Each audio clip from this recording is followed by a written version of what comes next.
the Icons of Real Estate podcast. Are you ready to learn the proven money-making secrets from top-producing icon agents? Ready to skyrocket your business? This podcast is for you. Tune in every week with your host, Tomasz Fonseca, and find out how to implement proven strategies to 10 times your business, from $3 million to $30 million in just 12 months. Brought to you by the Masters at Real Estate Marketing, Arter SEO.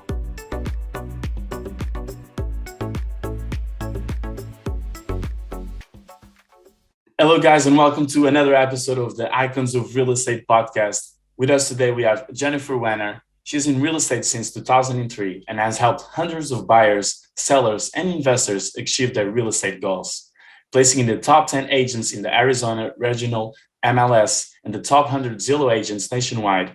Jennifer has a passion for providing excellent customer service. She's the team lead of the Wehner Group, brokered by eXp Realty, and now she's here with us. Welcome to the show, Jen. Thank you so much, Tomas, for having me, and so excited to be a part of this Icons of Real Estate. And, it's an honor to give back, at this stage. 18 years later, I feel like it's 1800 years, but to be able to give back, and so much we've learned. So I'm so excited to be here. We're excited to have you here as well. And it only makes sense if you're an icon to be on this movement with us. And we appreciate, of course, you being here. So we usually start, Jen, with your real estate journey. So please spare no details to tell us. Yeah, well, I was like, I don't know about you guys, but I grew up, I don't have a capitalist in my family. And, we grew up and it was like, you couldn't get a Diet Coke at dinner. And it was just very frugal. And not gonna lie, I wanted nice things. But I remember when I first got my car when I was 16, I would drive through the nice neighborhoods in the ghetto I lived in Riverside, California. And I'd be driving to these nice homes and I'm like, all these nice homes, why not me? So as soon as I got the legal right, I moved out to the beach in Orange County. I was going to business school. It was always Plan X. And I already knew I wanted to work for myself, but I was pricing out tanning salons. I was pricing out hair salons because really I just love beauty. I love making things beautiful. And my husband happened to have some friends flipping homes in Arizona. And we did the math. I bought 2 homes in the same day, and both my mortgages were less than what I rented a home for in Orange County. So I finished my semester up and I'm like, not on the tanning salons, I'm going to go into real estate. I wasn't even that excited about real estate. I thought it was like the 80s glamour shots of, old cheesy marketing, like your agents for life in prison bars. And I'm like, huh? But, I quickly found out that the harder you work, the more you put into it, the more you can get. And there was no ceiling. And I was like, yeah, you have rules that make sense to protect your client, but it wasn't like working for all the other companies with stupid rules and dumb managers. So I got to build my own business. And this is coming from somebody that comes from nothing. I had my daughter when I was 18. So I was a young mom. So my daughter she grew up in real estate with me. This is 2003. And then the end of 2003, in 2004, I hired my first assistant because I was getting calls on holidays. And I'm like, would you guys ever take a break? But I always knew I wanted to never do the same thing over and over. I always wanted to build and scale. And I knew that the clients always should have somebody 7 days a week. So I hired an assistant, plus I'm real lazy on the inside, trying to find a way to be lazy. So I got an assistant. Didn't really know what I was doing. I'm like, hey, you do all this stuff I don't want to do. I'll do this, and this is what your pay is. So that was 2004, 2005. I was getting top agent in my office, and I thought I was like Donald Trump. I got harder to flip homes because not only was I running a resale and investor business, but I was also flipping homes actively.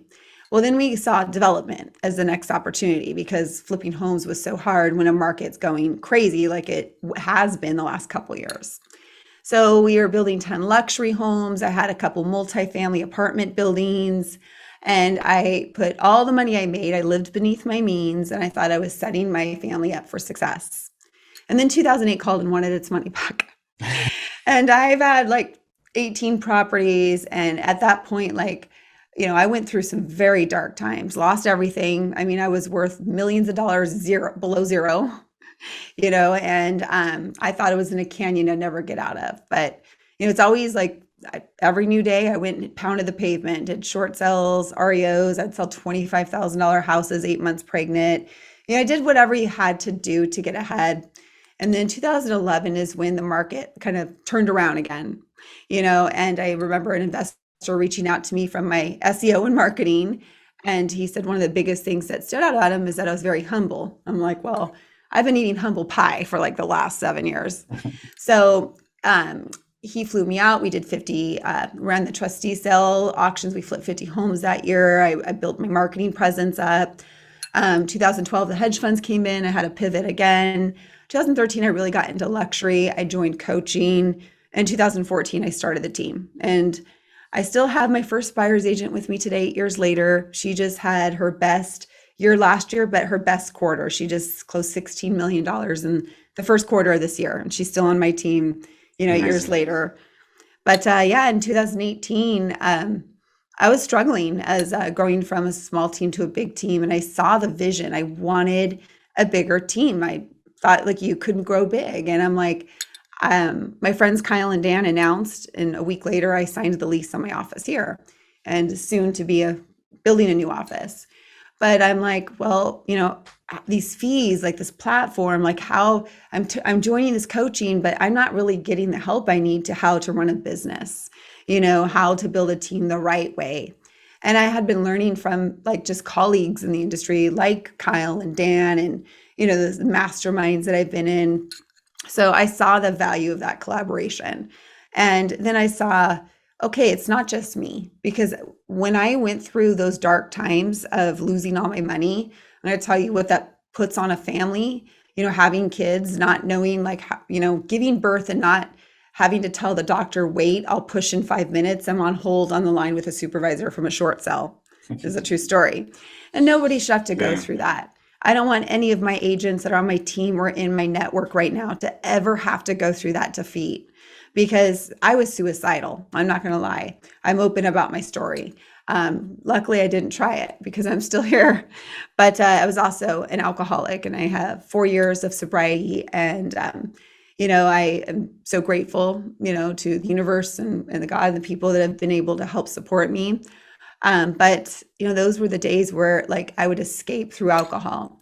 And no matter what it is, when financial toil takes toil in your household, your emotions aren't there. And so with this platform, I'm so proud to be with a visionary like Glenn Sanford, where he doesn't win unless we win, and that's the way I look at it with my team.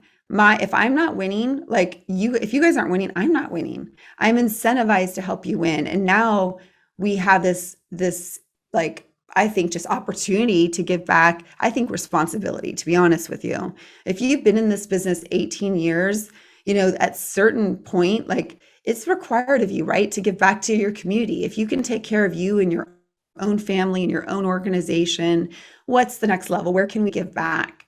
And, I've been called to give back more and more, but selfishly, the more I give back, first of all, I'm financially incentivized to do it, but it's my passion, because I'm not just helping buyers and sellers, because I love that segment of the business and I always will. But when you can change an agent's life, their legacy, their generational wealth, when they're buying their first house, like a couple of my agents are right now, their second house, both of them took my advice. And they're so excited, and their families are so excited, and they have the, wealth, like true wealth and a path to wealth. So because we've already are in a market shift right now, I know what's coming. I know winter's coming, and I feel very responsible, not always responsible, but I feel great responsibility with leadership and knowing I don't have to do it alone. I don't have to be my own island. I have all these people that are smarter than me, and that have already been where I've been at, able to help me in my organization. So that's kind of like a long story, short story, but really it ends up in like resilience, grit. But, don't let the limiting beliefs come in, because I have way too many limiting beliefs, and I like to call myself a limiting belief murderer. But, they say after the age of 30, we stop dreaming. People stop dreaming.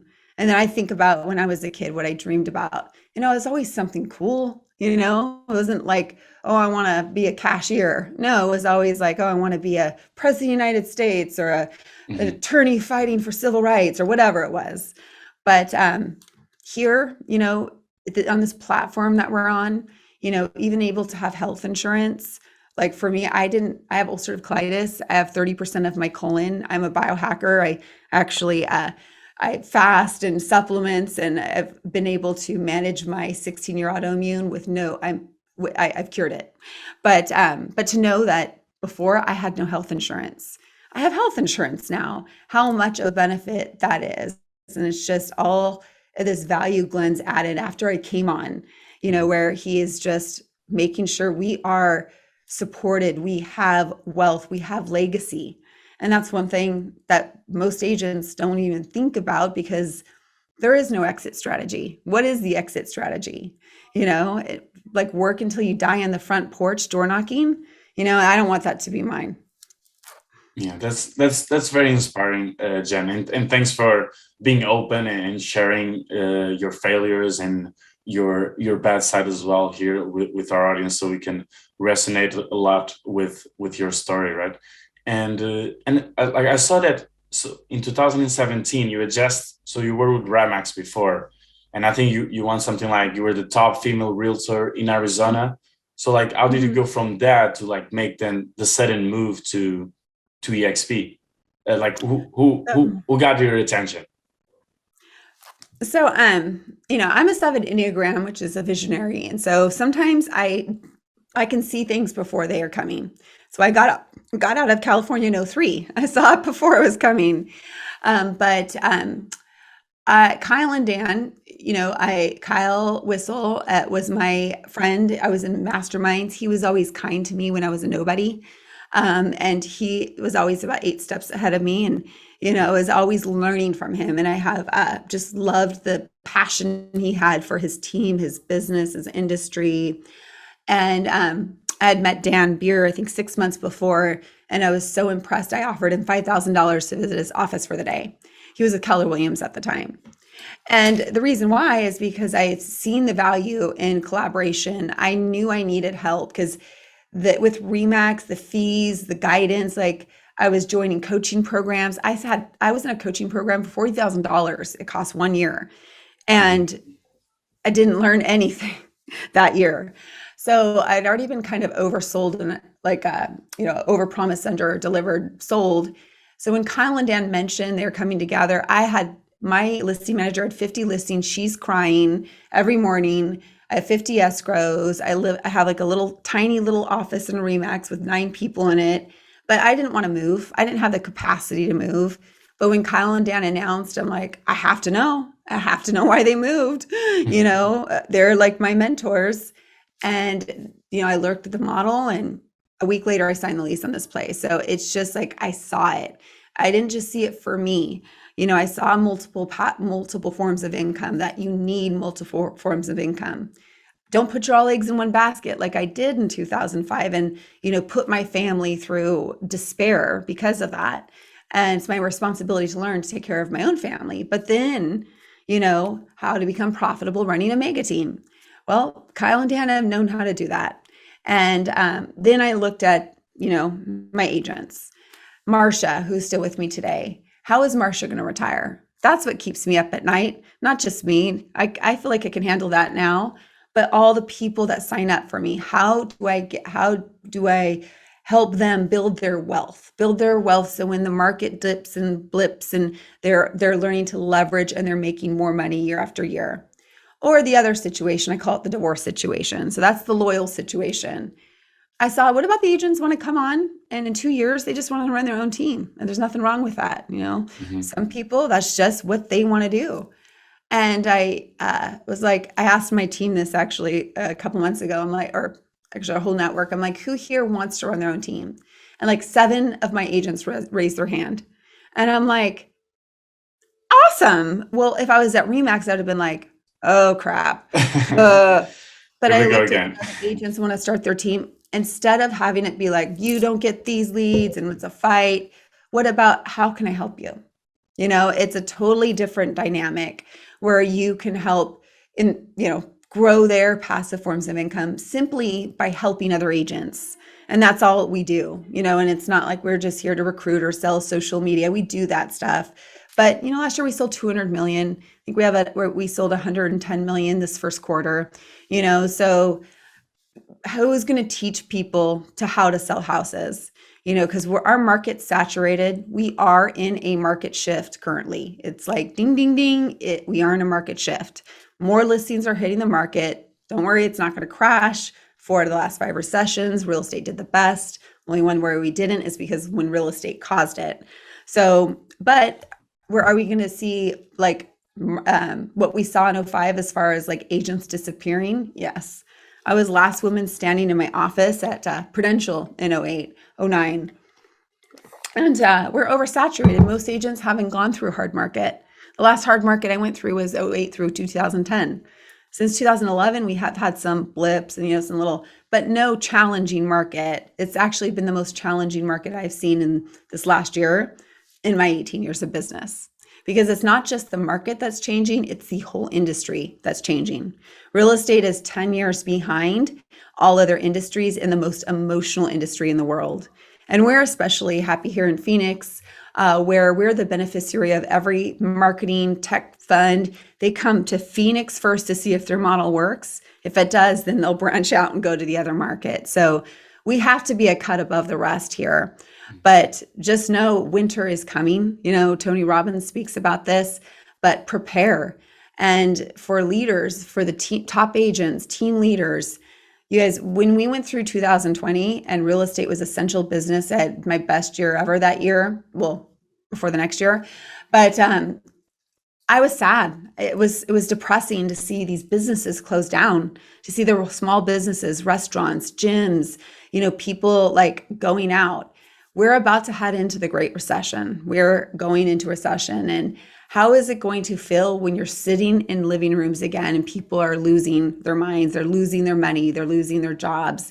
It's critical for our agents to know, how are you going to pay the bills? You have kids? Do you want to be able to pay for college for those kids? Do you want to have wealth? Do you want to travel? Do you want to make sure that you don't have to work until you're 142 years old? So these are all things that it's a very sober and serious time in my eyes, where everybody has to look and be like, where do we want to be, long game here? Because short game is not going to work. Short game thinking isn't going to work anymore. And it has to be a win-win solution at the end of the day. Like one of the, is that Stephen Covey, one of the 7 principles, but win-win. Because even if I have a situation, you join my team, I win, you lose. On the long time, I know I will lose, you'll leave me. Even if it's me lose, you win, at a certain point, I have to be profitable, I have to close the doors. So the only way any kind of equation is going to work, in life and partnerships, business is win-win solutions. And Glenn provided a company where he didn't win unless we won. My former broker made billions of dollars when we were the poorest we've ever been. So, I look at leadership from the top, and I'm proud, and each one of us is a leader, whether we want to or not. And we can accept that responsibility, or we could, just bury our head in the sand and pretend like it's another day. I guess you're a leader creating even more leaders, and you're all preparing for let's call it a war or winter or whatever. Yeah. And that is the most exciting thing I've done, is when my people on my team, I was in my team meeting yesterday and I didn't deliver it. I was having my team leaders do it. And I was so proud of them. They were doing better than I felt like that day. They impressed me. And when you start to see talent like that, just be there, they're embracing their own individual gifts, and they're still part of the collective because they see the collective vision together, and where they fit into that. That is the most exciting thing I've ever seen, is when people discover their leaders and they're walking into their own and their confidence, and they're not just helping their families, they're helping their community. It's a whole different feeling of reward. I feel selfishly grateful that I'm able to do that. Yeah, you're proud. I think that's the feeling, no? That you're proud of them. Like you're like it's your children Yes. growing up. Yes. It's so true. I am so proud of them. I get tears in my eyes sometimes, like I'm a mom. It's okay. We're all open here. We're all open. But yeah, Jen, you told me some subjects that you was your genius, and you have some golden nuggets here to share with the audience. And I want to ask you, what do you consider that is the real estate roller coaster, and how does an agent get through it? Yeah. Well, you know, first of all, you have to begin with the long term in mind. So if you're getting because you liked HGTV and it looks easy and fun and you like houses, okay, that's not what you're really doing. You are in the human resources like industry. You are where humans are your products. It's your service to them. It's understanding them. It's communicating with them. It's mastering the basics. But always having a business plan. That's like one thing I always had. But how everything must have a system too. So if you're not have systems and technology and you're relying on your head, like we are in the technological revolution right now, like join it. Because if you do not have technology, I just recruited an agent, an amazing agent. He lost because the crappy website that their team had. And he looked at my website and we're getting judged on our digital presence. But like what service we're providing, what our unique selling proposition, like we need to be very clear about that because there is a lot of competition out there. And it's not even just from other agents. It's from companies, hundreds of millions of dollars they have to compete against us. So you need to be the best dang expert agent out there. So you need to know your niche, go deep, not wide, have a plan in place. But what most agents do is like they'll get, shiny object syndrome. Maybe they get some leads. Maybe they do, they go all in and work in their referrals. Then they get busy, right? So then they get busy and they're like, okay, I'm just doing escrows. And meanwhile, what do they forget to do? Market, call the phone, try to work on their business, hire somebody, work on their systems. They're out in the field working with buyers and sellers. They come home at night and then they have families. God forbid their kids need dinner, and maybe we get to take a vacation once in a while or a day off. But that roller coaster never stops unless we stop. Sometimes it's slow down to speed up because it'll always be crazy. Things like right now, I bet you there's like 8 things I'm making a mistake on that I have no idea about right now because my organization's that big and I have multiple. But, there's obviously life lessons. But when you have a plan, and you're sticking to your plan, you have a calendar, show me your calendar, I'll show you your paycheck. You're very clear in what you should be doing every day, what metrics you need to be hitting. You have these systems in place, and believe me, it's not that hard. Don't reinvent the wheel. Reach out to your mentors because they probably already have this plan for you. It's predictable. Yes, you're going to have ebbs and flows. Yes, you're going to get that one crazy client that throws you through a loop and an escrow, and you might have you might have a crappy week, but you get up the next day and every day is a fresh day to start it new. And we don't live in I don't know any other industry, I really don't, where you can come from nothing, didn't even finish my business degree, and it's an infinite ceiling. We're seeing new ceilings every year, and so many different things you can do with real estate, being your unique self and building it how you want it. But you can't build it alone and you can't build it on one person. You need to have a team. That's my controversial opinion that's coming out in the Renaissance Real Estate Agent, which I'm publishing with Forbes right now, because I am passionate. I am passionate to help. And I always wanted to write a book when I grew up. So that's coming out. But coaching, all the coaching, the fast track school that I run, it has been my way of being like, I know they don't teach you what you need to know at the brokerages. Mm-hmm. I know they don't teach you what, especially at the real estate school and even in the coaching programs, you need to know from somebody who's doing it, changing it, relevant. So you have a plan in place. And when you do have a plan in place and you stick to it, you might have to pivot, but you'll stay on track and it's predictable and it's consistent. You're not like, oh, I was so busy and now I have no escrows, because that's what normally happens. And there's no predictability or consistency It's just because they didn't have the plan and the systems in place. Yeah, and you said yourself that how important the systems are. And can you let us know a bit more in deep what are some type of systems that you have implemented in the Wehner Group? I could tell you that I've always believed in systems. So back when I started in 03 and 04, obviously different systems than I have today. In 03 and 04, if I'm going to do anything once, like a open escrow email, here's the offer email, I would saved it in my canned responses in my Gmail. I'm like, I'm not going to do things over and over. Well, when I had an assistant, I kind of got a lot off my plate. We had some systems, but when I had to rebuild my team, I couldn't afford assistant right off the bat. So I hired a virtual assistant. So I had to lock myself in a room and I recorded every system I had and screencastified. And I had to lock myself in a room because this is how boring it was. And I hired a virtual assistant and he had all of his training videos on an unlisted playlist on YouTube because it was just me, myself, and I. And this is 2011, 12. And so, then my systems I got a CRM, better CRM because I had CRMs. And then I've had to upgrade CRMs. My calendar is a system.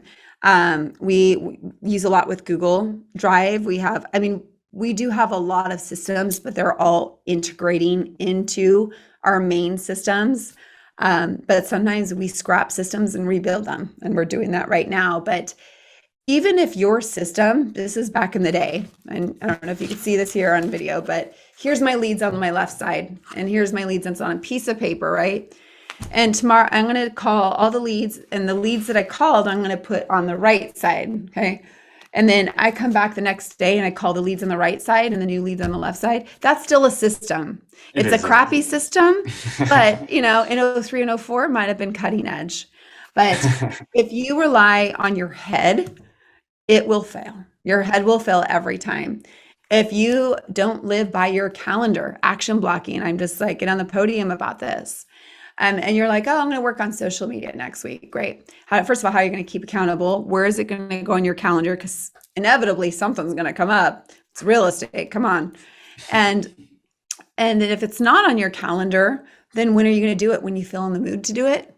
Because I'm going to tell you, you're never in the mood to do it, especially if it's a new atomic habit. Like, I'm going to work on my social media. Great. Okay, 2 months goes by.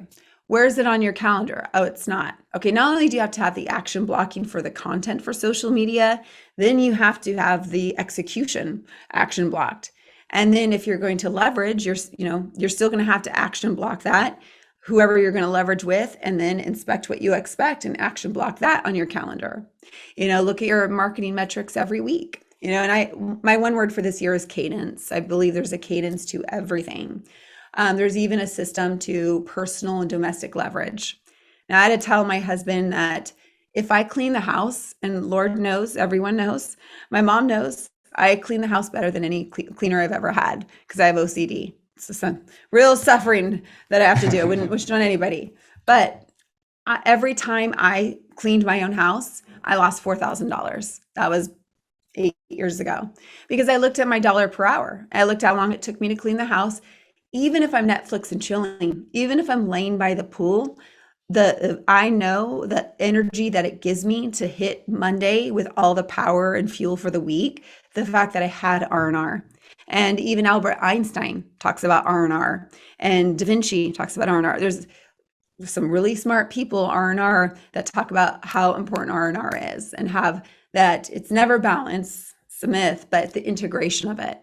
Even booking date nights, even top CEOs of Forbes 500 companies, they book sex on their calendar twice a week because they know happy wife, happy life. There's a happiness metric. So, and I remember even when 2020 hit and we got off date nights because, everything closed, like me and my husband weren't getting along as good. Those every other Friday date nights had a purpose, and so the systems is if you're ever going to do something once or twice, if you're going to have a training program for one agent, have a training program for the next 1,000. Not that you're going to not update it and make it better, but everything in your business should be you should look at it from an entrepreneur, a business. What am I going to do when I'm 60? What am I going to do this forever? Question it, have a purpose, see the long game, and know the systems you will implement along the way that are going to get you there, and people. And you don't have to implement them all yourselves. Sometimes you can outsource. Sometimes you'll definitely want to have people working on your administrative team. You're going to want to have agents on your team, and maybe you only want to have 7 to 10 people on your team. That's cool. Maybe you want 50 to 100, but you need more than one. You need more than two. And they can come in a lot of different ways: virtual assistants, outsource, agents, admin. But you do need a village, you do need a team. Otherwise, you are a slave to your job, and you're not doing your clients the best service, because only one person has 24 hours in the day. I still haven't met the person yet that's like, no, I have 48 hours in a day. No, we all have the same 24 hours in a day, but how do you make those 24 hours in your day, be as productive as 48 hours or 100 hours or 200 hours? And that's where the magic is in that scalability of, systems and people. Yeah, and I can see you have the systems well implemented. And it's like you said, like if you implement something, it needs to be lasting. So like you need to take it serious and not just to be a random training program you bought for $59 at some sketchy website, So I believe that, you need to invest, because imagine if that training program will last, 20 years? Like maybe it's worth $50,000, So I totally agree with you on that. Without systems, the car doesn't move. And I'm sorry to interrupt. But just for any agents that are listening on the call, and I'm talking about all these systems, you got to start somewhere. And you won't have a training program that you create like up front before you ever unleash it that's going to be the one training program you need forever, right? You're always going to make it better along the way. And my crappy done is better than your perfectly not done. So, get started. The first video I ever did, if you go to YouTube, it's from 2009. It's pretty terrible, okay? But it's cutting edge for the time. And everything's a little under construction because we always are working to tweak it and make it a little better. But start, like Nike had something right. Like, just do it.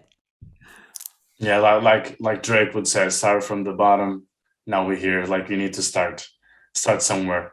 Even with the whole podcasting thing, people sometimes they feel like, oh, like I don't deserve to be on podcasts. I've never been on podcasts. Like I don't know how to do it, start somewhere. Go to your local podcast that only the grandmother of the host listens to it, and be a guest, and then go to the other one, and then you can have a podcasting guesting career, so you got to start somewhere. You have to start somewhere. I started at Dairy Queen at $4.25 an hour, not my dream job, but I can tell you, no matter what job it is, I've always something to learn from it. And even when things failed, question why. First of all, you will fail. So just know that. Like, if you don't want to fail, this is not like, don't do life, because that's what life is about. Yeah. Not only know that you're going to fail, plan on failing. Plan on failing. And every time you fail and you take ownership of it, you can always see your part in it. If you're one of those people that blames everybody else, it's not going to work out for you. But not only are we in the technological revolution, but we're also in the oh my gosh, what do they call it? The intellectual revolution. We are having to be masters of our emotions at the same time technology is scaling, and real estate is moving us faster than it ever has. So we need to be the best versions of ourselves. And I love the quote by Marcus Aurelius. The biggest thing we will ever overcome in our life is ourselves. And you see all these external forces, can't change. We can't control all that. What can we control? Us and what we're going to do about it. Exactly. And what do we want? Ask yourself, what do you want? If you sell $500 million, what does it mean? What can you do with that? What kind of life can you live? How can you give away more? And I do think that, coming from, my upbringing, and the psychology of money and mindset, especially around capitalism, was like negative. Oh, you're selfish, you're greedy, you want too much, you must not be a good person or a good mom because you're working so hard. But where would our world be without more leaders? And the more money you have, the more you can give away. The more money you have, the more freedom and choices you have. The more you can have the outcome for not just your children, your grandchildren, your great grandchildren. Maybe they'll remember your name. Because here in America, I don't know, I do genealogy research for fun, but most of us don't even know where our ancestors came from. Yeah, or what they stood for. Only 3 generations up, maximum 4, and that's it. If they can do that. If they can do that, yeah. We forgot that 100 years ago, our ancestors were starving. 100 years ago, 1903, my great grandma came here from the Irish genocide, alone, no family, no husband, no sisters. And she worked as an indentured servant for 7 years to earn her freedom to move to the West Coast, where she met my Irish grandpa and built a junky little house. But that was their Irish dream of freedom, Nice. and that wasn't that long ago. Now we can go get a cheeseburger for 99 cents. Not healthy or whatever, but food is abundant. We don't need the survival that we need is our minds. Open up our minds, our hearts, and dreaming and believing in yourself again. Because I have had so many people tell me along the way, I'm not going to make it. And I love it when they do it. Because when they do it, it's fuel to my fire. 2 years ago, I had a coach tell me on stage in front of everybody, this girl, stand up. She thinks she can run a business with Zillow as a big pillar of her business and grow a big team. The next year, I netted $1 million off my team. So, what other people think, like, who cares? Do they matter? Who really matters? The people closest to you that believe in you. And if someone doesn't believe in you, and this might not even have been planned for this podcast, but it's time to cut ties with people that don't believe in you and the vision. Yeah, the plan for the podcast, we make that ourselves. Yes, it is the American dream. It really is. And now it's not just the American dream. America is America is the cultural leader of the world, whether we like it or not, whether we're proud of it or not. It's just true. With technology, people want to see what Americans are doing. Why are they listening to Elon Musk? They're listening to Joe Rogan. Why? Because we're direct. We're to the point. The other countries, they don't have this kind of free speech and freedom, and we do. And I don't take it for granted, because now we're going international. And now we're in Italy. I'm actually meeting one of my downlines from Italy, her brother, who's an agent in Italy next week. Or no, nice. Saturday. And my dream is to get to Greece, and because I have tracked my history all the way back to Greece, back in the before the BCs, but and I don't, maybe it was past life, past whatever it was, but it's so exciting that we could take our businesses and live around the world and have an impact, not just here in America, but on the world. And we're going to Mars. In 5 years, Elon Musk said we'll be colonized on Mars. Best case scenario, 10 years, worst case scenario. So I got dibs on the expansion team in Mars. Yeah. Already started investing in real estate in Mars.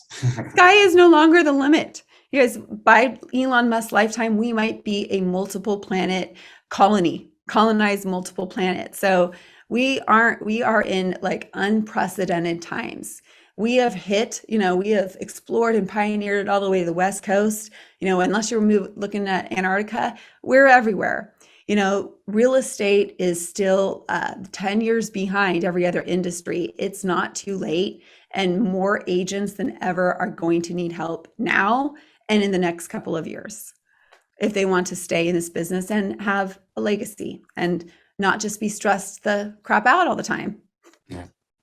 And I know you're speaking a lot about the legacy and the future generations, but I just need to ask this question because we ask every guest, is more of us, maybe you can put it more determined, what are your goals? Where do you go from here? Well, I think I'd probably surpass it because I have some limiting beliefs myself I addressed earlier this year. I pretty much tore down my internal leadership team and rebuilt it the people were already here. I got rid of a couple people that weren't good fits for where we're going. And, we're supposed to do 750 units and 400 million, but we already closed out at, 170 units and 115 million, something like that, for the first quarter. So we're on track to outpace our goals. I do have multiple companies now, title company, insurance, rental properties, and our network is growing. We're bringing, I just got off the call before this podcast from this amazing agent in Virginia who's coming over, who already happened to establish a library in Uganda to teach entrepreneurship as part of her goodwill. So we've good people all over the country, and they see the vision for themselves, their families, their communities, and they see the numbers. I mean, even the numbers, like, do nothing differently, you're going to make more money and keep more of your money on this platform, even if you don't ever recruit a single agent. But it's the power of the people. And I'm sorry, I got a little off track there, but that's just probably your typical agent ADD. No, we as I told you, we're open when we accept, and we were just talking about your goals, and then and health. We teach a lot about health on our team. Probably because I'm a health nut, because I've been able to overcome disease and depression through taking care of my body, mind, and soul. And we put that into our coaching. We do breathing exercises as a team. Nice. I have yoga nights.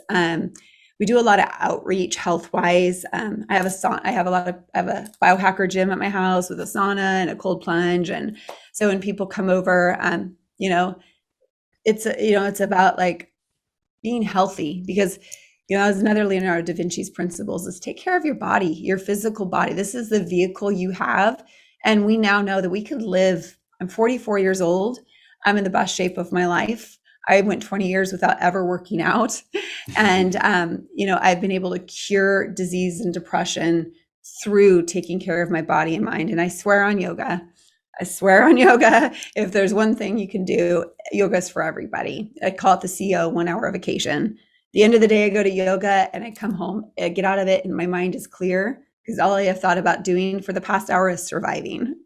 But yeah, no, like it's everything. When you're looking at mentors, like, let me ask you this, like, who do you look up to? Like, Tony Robbins is one for me, but like, who do you look up to in like life? Somebody that really inspires you. Maybe you've never met them. I definitely never met them. I would say I always had a stupid dream, but it's not a stupid dream because it would be possible. I wanted to be a professional soccer player.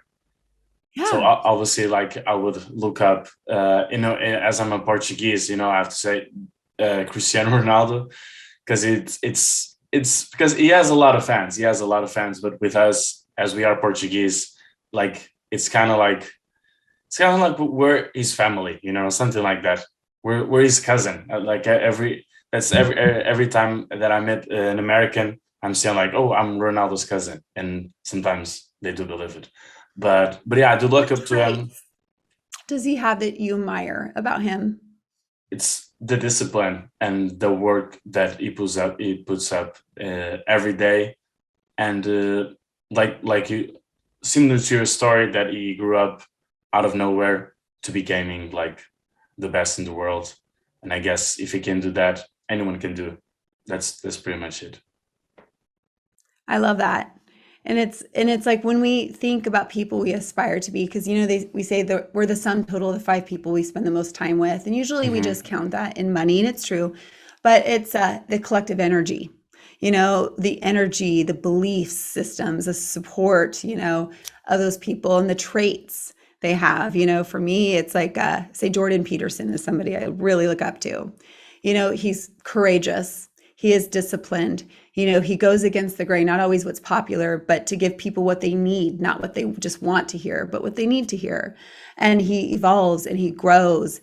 And it's those traits that I always hope to always emulate myself. But when you have those leaders and you look up to them and you can get in the same rooms of those leaders, that's even more exciting, because you are with visionaries that, especially when you're with visionaries that care, they care so deeply. They're so passionate about it. It's infectious, it will seep into your skin, and you will have no other way to believe than like, oh my God, it's here, it's available, it's open. It's more opportunity than I ever even could see through the veil of my own perceptions.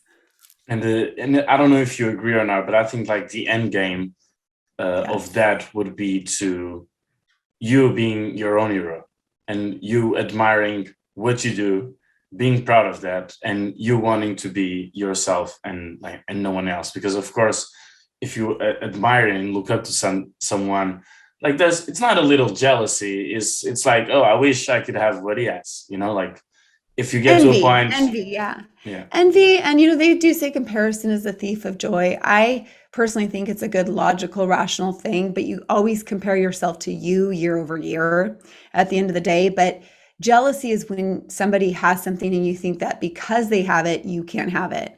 I've never had that. Except for when I was dating my husband, like when I was 18, and some girl, because that would literally be true. If another girl got him, I couldn't get him. But jealousy does still exist. It's people's own limiting beliefs on what they think they can do. It's not you, it's them. But be unapologetic. And, you hear me, you might hear other agents. There's always something you have to deliver that like I don't have. Everybody has special gifts. And my controversial opinion is everybody's an artist. Everybody, whether you're painting, you are a human artist. And we're here in real estate. Homes, not only are they the biggest financial asset, but what about the memories we make in these homes? What about the beauty these homes can bring to the world? It's that beauty through, all that pain that I've been able to appreciate in this industry, making lives more beautiful, making our communities more beautiful. And, you're painting your own landscape. You're painting you're writing your own story, and your story can go however you want it to go. If you say you can impact 1,000 lives, I challenge you just put another 0 on there, 10,000, 1,000,000. We live in like unprecedented times with technology that has a way to place us in front of millions of people that you can have an impact on. And everybody has a story. That's one thing I know for sure. Everybody has a story. Share your story, share your gifts. Don't be secret about it, because people want to know you personally just as much as they do professionally. And let this podcast episode be the proof of it, and be some type of state of art that people can admire and remind themselves that life Humanity, is beautiful. Yes. And it's about us. We look at humans. I believe that we're not the first species to be in the solar system, but we're just one race here. Yeah, we have different, cultures, but we're all humans, right? At the end of the day, we're all humans, and it's a collective, where there's no, oh, you don't join me, you're against me. No, we mindset of abundance, because there are plenty of people to help in the world. Plenty of people to help in the world. Nice. Thanks, Jen. I think we could continue here for another hour or another 2 hours. I'm Irish. I'm sorry. I'm a Taka. But yeah, I think we need to put just a little pause on it. And yeah, just let me know one of the most important things, I guess, it's how can people reach out to you? Yes, definitely find me on Instagram, Jennifer Wehner. On YouTube. I'm on YouTube too. If you find me on Instagram, just DM me. I'm always checking my DMs. If something stood out to you, if you want to come to one of our learning events, we have them every single week. If you're not even in real estate and you want to get into real estate, you want to build a team, it doesn't matter where you are. Like, I am so grateful that we have a whole organization here to help, including my own. It's my passion. It's like, you wouldn't have to pay me to do this, to be honest with you. It is really just fun.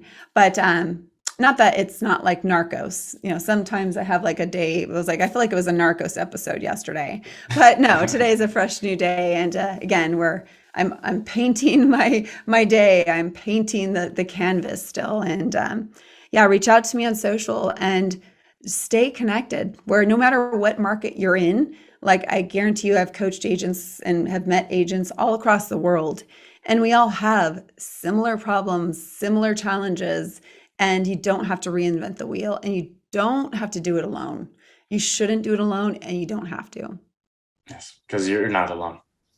And yeah, thanks, Jen. Thanks for the episode. I think Yes, there's a lot of takeaways, if not a lot of takeaways to take from this episode. And I'm so happy that I invited you in the first place. And yeah, I I'm hope honored, that my friend. we can connect as well. Keep ourselves together, and of course, don't be strangers, like you said, because we all have the same problems, and hopefully the same success. But yeah, Yes. No, I'm excited. I'm honored. Thank you so much. It was so fun getting to know you before the podcast today. You're very exactly. interesting. So I would love to learn more at another time. But thank you so much for having me. I'm truly excited to be here today. Our pleasure. Thanks, Jen. Bye. All right. Namaste. Namaste.